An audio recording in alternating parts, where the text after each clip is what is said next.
Back in 1995, Triumph used to have a 1200. It wasn't a 3-cylinder though, it was a 4-cylinder, and it was an absolute beast. And at the same time, a bloke called Alf was delivering milk to the factory, in bottles.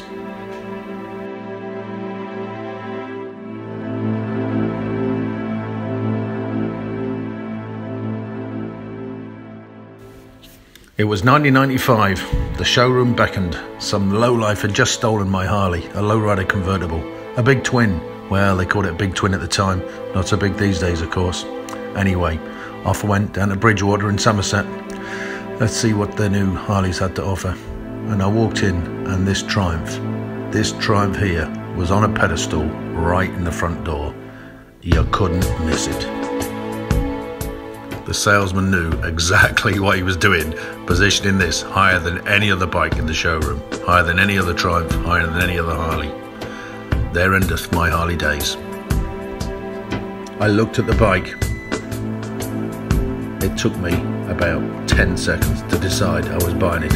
I didn't even ask him how much it was. I just said, I'll have it. Well, I wasn't married. I could buy what I liked then, couldn't I?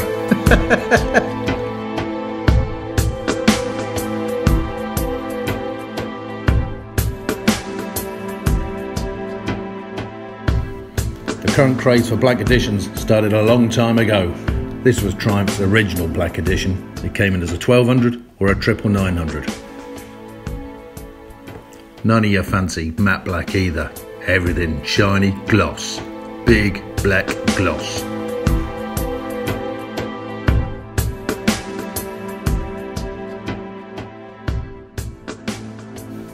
Triumph's 1200 was a 4-cylinder then, and slightly smaller than today's 1215 at 1180. And of course I had carburetors. I remember going on a camping trip in Devon.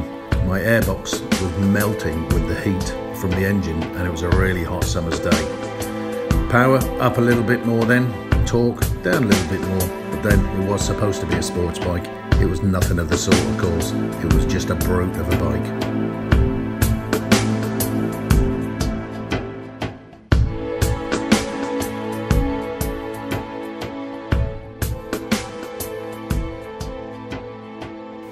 It was a heavy bike then at 225 kilos. Yeah, so, but let's compare that to the XR.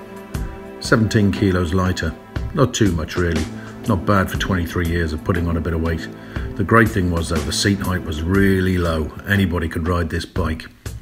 But then with the low ground clearance, they could afford to have the seat that low. You were scrunched up though. I remember thinking my knees were around my ears on this bike all the time. And wow, look at that fuel capacity. 5 litres more than the current Tiger.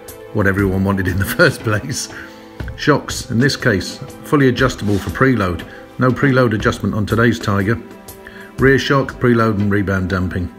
Okay, we're all electronic these days, but if I compare that to the XR, that's the same. It came with a rear hugger then. They called it a ride-on rear wheel guard, and it was to improve aerodynamics. Obviously aerodynamics don't need improving on today's Tiger 1200. I know I'm not comparing it to the Tiger of that era, I'm just comparing 1200s though. That Tiger was even lighter again. 209 kilos to be exact, and a fuel capacity of 24 litres as well. But it wasn't a 1200. I remember this bike well. The engine was fantastic, but it was a real on-off switch. It wanted to be thrashed all the time. It hated burbling around town. It hated pooling around. It was just screaming, just wring the shit out of that right hand. The only respite you got was on a motorway in France, just to take the weight off your wrists. And the engine could actually breathe and say, thank God for that.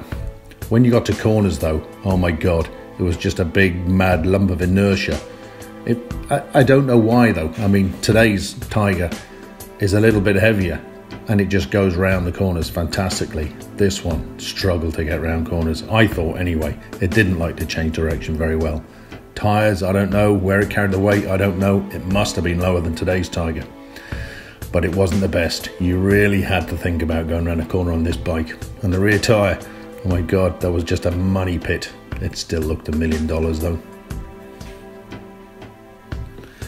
No real opportunity to carry a lot of luggage on this bike, mind, especially with the seat hump. There was no way anyone was getting on the back of this.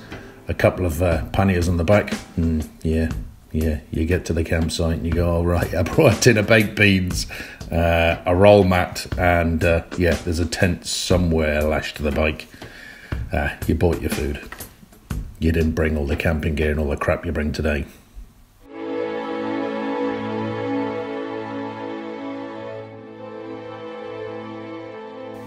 What's the biggest change with today's 2018 Tiger 1200 compared to that Daytona of 23 years ago? It's got to be the engine. It's so usable at any speed, any style of riding, whether you want to get a lick on, whether you're pooling around town, whether you're just out for a ride in a country road. The engine doesn't care where you use it. Whereas the old 1200, it had to be, as I say, wring the shit out of that right wrist now or nothing. Don't bother. Don't come unless you're going to thrash the arse off me. The engine hated anything other than full out, go for it. Today's Tiger, really relaxed, really predictable bike, really comfortable. That's one of the main reasons I actually ended up buying it after my test drive, and I'll do another report. This bike changes directions much easier. I don't know whether it's where it holds its weight, what the tyres are, the suspension. It's got to be something like that. And one-fingered braking all day with the link brakes front and rear on the current 1200 has just transforms the ride. And I'll go into some more detail of why that does in another video. To die for looks again though. They both looked $1 million. Here's my 1200 the day I picked it up. I went for the full aluminium luggage. It's lighter than the plastic luggage, looks better, and comes on and off easy enough. No chance of anything like that on the old 1200, that's for sure. One of the most extreme differences, of course, is the riding position.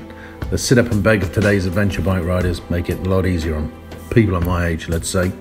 I could cope with the Daytona 23 years ago. I'm not sure my back and wrist would cope with it now. The screen on the Daytona, yeah, it was more form over function really. You had to do about 130 everywhere just to get some wind blast on your chest to take the pressure off your wrists. Of course, being a Daytona and an all-black Triumph, you could only wear leathers. There was no alternative. There was no way you could wear anything else. Top Gun glasses.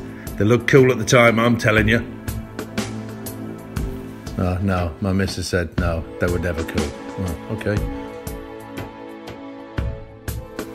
Yep, awesome then, but Triumph 1200s, much better now.